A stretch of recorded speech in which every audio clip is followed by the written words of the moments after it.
بسم اللہ الرحمن الرحیم۔ نبی کریم صلی اللہ علیہ وآلہ وسلم کی دور اندیشی اور معاشی حکمت عملی۔ غزوہ بوات کی مکمل کہانی۔ غزوات کے ابتدائی دور۔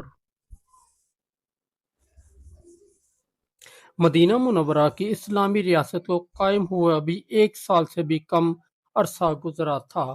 نبی کریم صلی اللہ علیہ وآلہ وسلم نے ہجرت کے فوراً بعد نہ صرف مسلمانوں کی دینی، معاشرتی اور سیاسی تربیت فرمائی، بلکہ دشمن قوتوں خصوصاً قریش مکہ کی دشمنی کا سامنا بھی کیا۔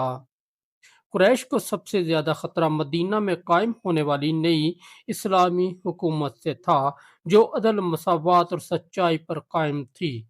قریش کے سردار جان چکے تھے کہ اگر یہ پیغام پھیلتا رہا تو ان کا ظلم و ستم، سودی نظام اور خاندانی برتری کا غرور ختم ہو جائے گا۔ اس لیے وہ مسلسل مدینہ پر حملہ آور ہونے کی سازشوں میں مصروف تھے۔ قریش کی معاشی طاقت، شام کے تجارتی قافلے۔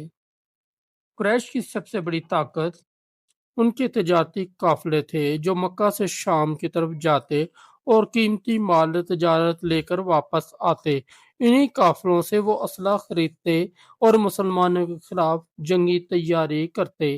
انہی قافلوں کی بدولت قریش کی معیشت مضبوط تھی۔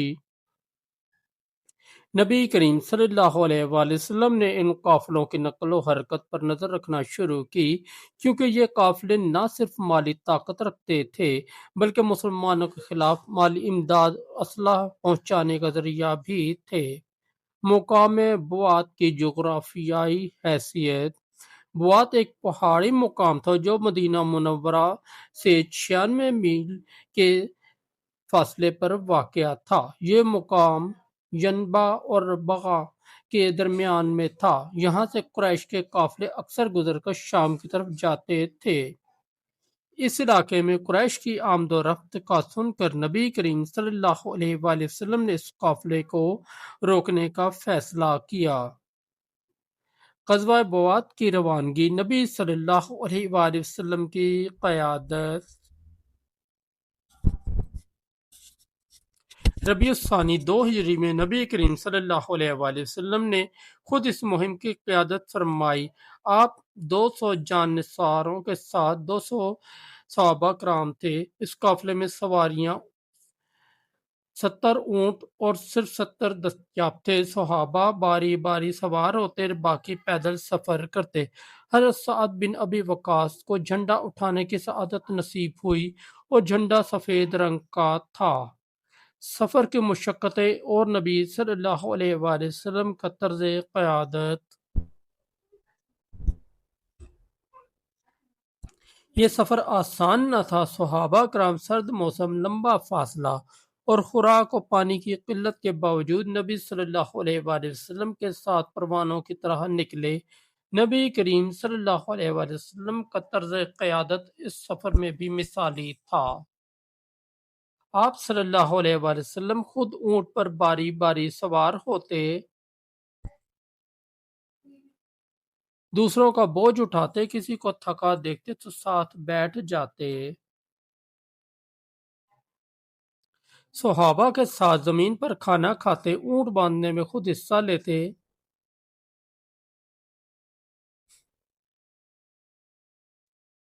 یہ سب چیزیں اس بات کا ثبوت تھیں کہ نبی صلی اللہ علیہ وآلہ وسلم نہ صرف سربراہ تھے بلکہ امت کے خادم بھی۔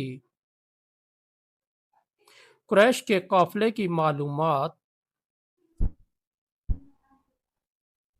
قریش کا یہ قافلہ امیہ بن خلف کی قیادت میں تھا، وہی امیہ جو حضرت بلال پر ظلم و ستم کرتا تھا۔ اس قافلے میں تقریباً 100 قریشی افراد شامل تھے۔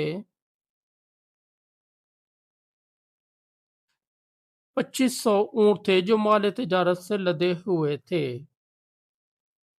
شام کی طرف جا رہے تھے تاکہ وہاں سے تجارت کے بدلے اسلحہ اور ساز و سامان خریدا جا سکے۔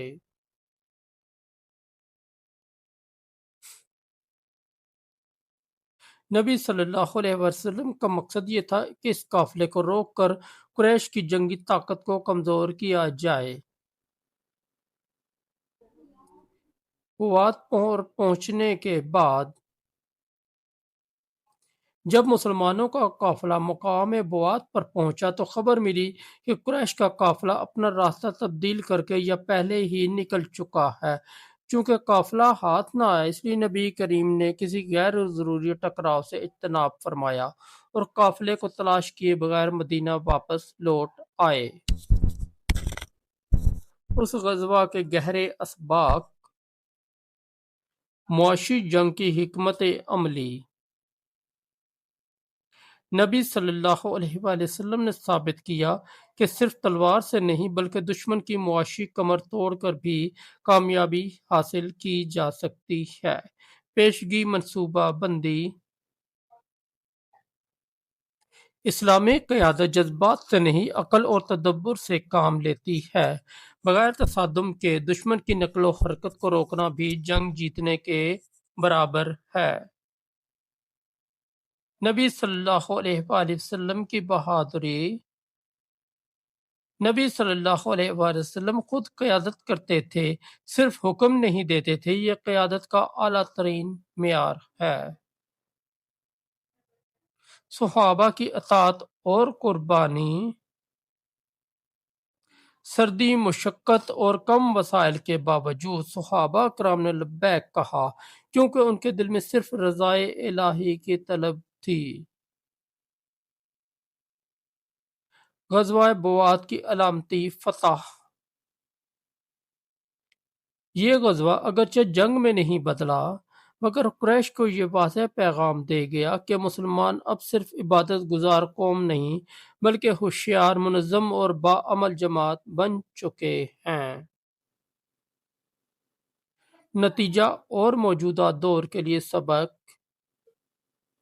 آج کے دور میں جب امت مسلمہ کو کئی محاذوں پر چیلنجز کا سامنا ہے تو غزوہ بوات ہمیں یاد دلاتا ہے: دشمن کی حکمت عملی کو سمجھو، علم، معاشیت اور منصوبہ بندی کو بطور ہتھیار استعمال کرو،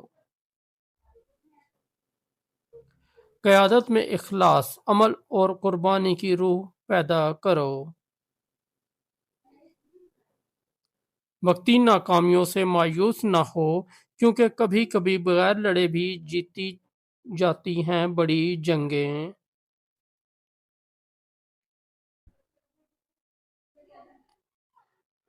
دوستو، اگر آپ کو ہماری سٹوری اچھی لگی تو ہمارے اس چینل کو سبسکرائب کر دیں اور اس ویڈیو کو لائک اور دوستوں کے ساتھ شیئر کر دیں۔